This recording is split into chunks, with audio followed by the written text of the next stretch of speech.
refiriéndose a nuestro Señor Jesucristo, dice que Él vino a esta tierra lleno de gracia y de verdad. Sin embargo, esta vida triunfante que se manifiesta a través de las edades y que tiene un comienzo precisamente en el Señor, siendo Él el alfa y el omega, principio y fin de todas las cosas. ¡Dé gloria a su nombre! El evangelista San Marcos dice así, Marcos 1:14, que por la predicación del Señor, porque Él salió predicando por todos aquellos contornos de la Alta Galilea, para pasar después a todas las regiones del Israel de aquellos tiempos, cuando las buenas nuevas que Él predicó a los cautivos conforme a Isaías 61 del 1 al 4, alcanza esa palabra de bendición para que la humanidad tenga esperanza y para que la humanidad pueda salir del periodo crítico de oscuridad, pues está escrito: el pueblo asentado en tinieblas, luz le resplandeció. Así sale la humanidad a la vida que hoy celebramos, a la vida triunfante que hoy poseemos. En medio de todas las cosas, Dios, nuestro Dios, está con nosotros. La predicación de nuestro Señor Jesucristo es la predicación del verbo sonante, estruendosa, clamorosa predicación que hoy, hasta este momento y hasta este año, es un eco que no será acallado, ni por el pasar de los siglos, ni por la aparición de nuevos sistemas o descubrimientos, sean filosóficos o sean tecnológicos. Cristo Jesús es el mismo ayer y hoy y para siempre. Alabemos el bendito nombre de Cristo Jesús. Pero primeramente, el día de Pentecostés, el día del regocijo de recibir la palabra, al término de Sukkot, al término de la fiesta de las Enramadas, capítulo 2 del libro de los Hechos. Cuando llegó el día de Pentecostés, estaban todos unánimes juntos, y de repente sopla un viento recio y llena el lugar en el cual estaban todos sentados. Y de repente aparecen lenguas sobre ellos repartidas como de fuego y empiezan a hablar según el Espíritu les daba que hablasen. Moraban en Jerusalén entonces varones piadosos de toda la tierra, partos, medos, elamitas, los que habitaban después de la Mesopotamia, en el Ponto, en Asia, en Frigia, en Panfilia. Ellos fueron testigos del nacimiento poderoso de la iglesia que desde la eternidad estaba en el corazón de Dios.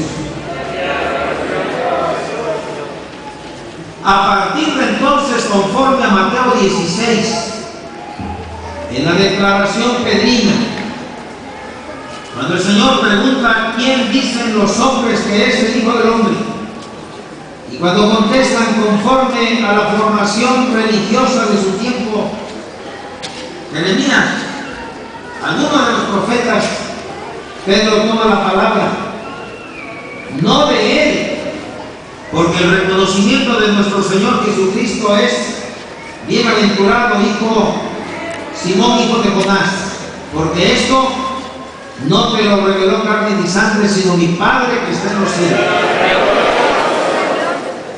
Entonces Él dice: tú eres el Cristo, el Hijo del Dios viviente.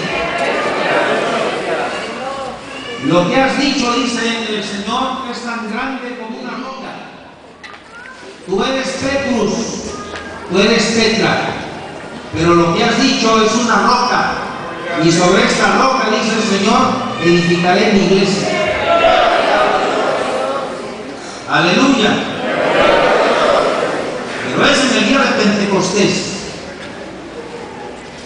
cuando esa congregación compuesta por redimidos, sacados del mundo y congregados para el Señor, es entonces cuando la iglesia, por el poder del Espíritu Santo, llega a los picos más elevados de la predicación, de la exposición, del extendimiento del Evangelio.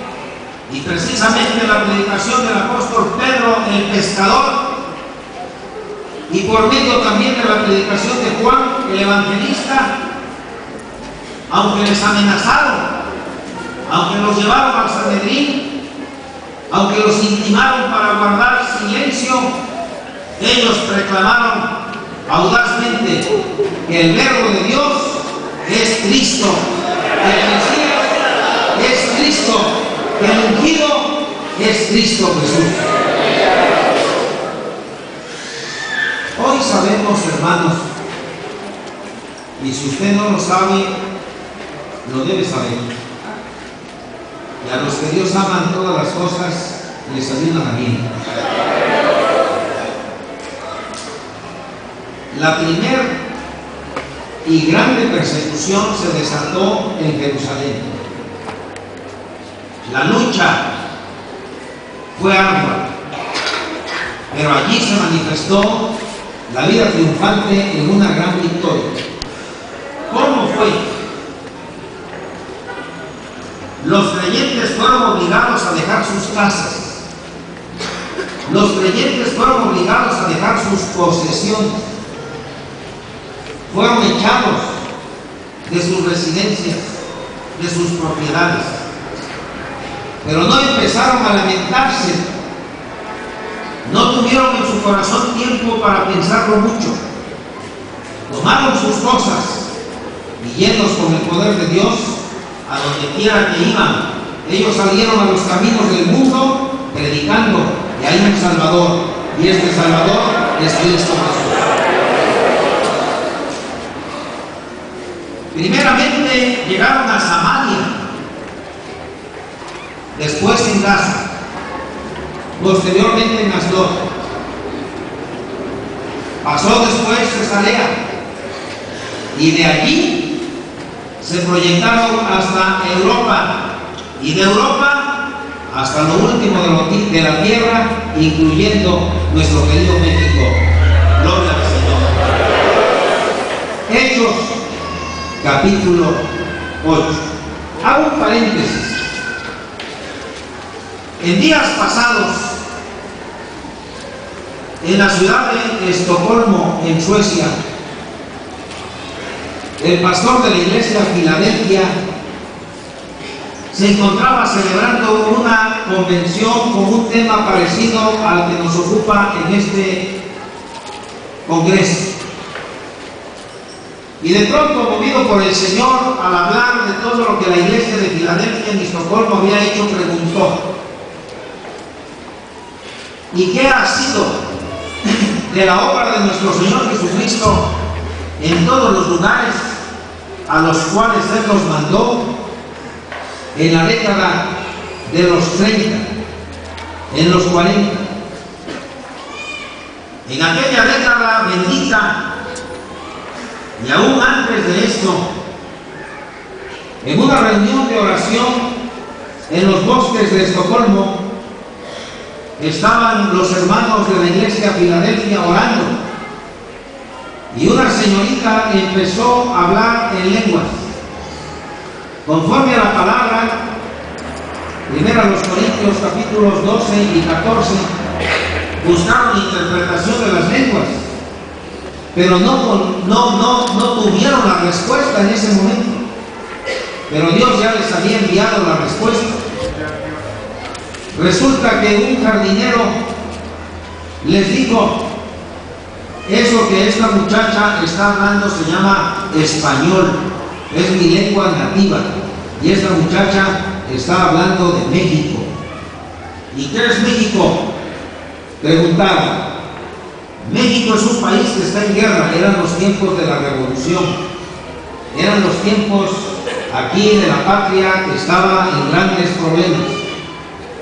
Pero un joven, Axel Anderson, recibió un impacto tremendo en esa ocasión en su alma y se dispuso para venir a México. Durante 14 o 15 horas diarias estudiaba el español. Vino a México y él fundó la primera congregación de la Iglesia Cristiana Filadelfia en México. Cuando en esta reunión allá en Estocolmo hace unos días se preguntaba: ¿y qué ha sido de la obra en México?, providencialmente estaba allí un joven de nuestra iglesia de nombre Benjamín Domínguez, y entonces tomó la palabra, pidió la palabra y dijo: yo vengo de México y yo soy uno de los tantos frutos que el Señor ha dado al Evangelio en México y en toda Latinoamérica. Damos gloria al Señor.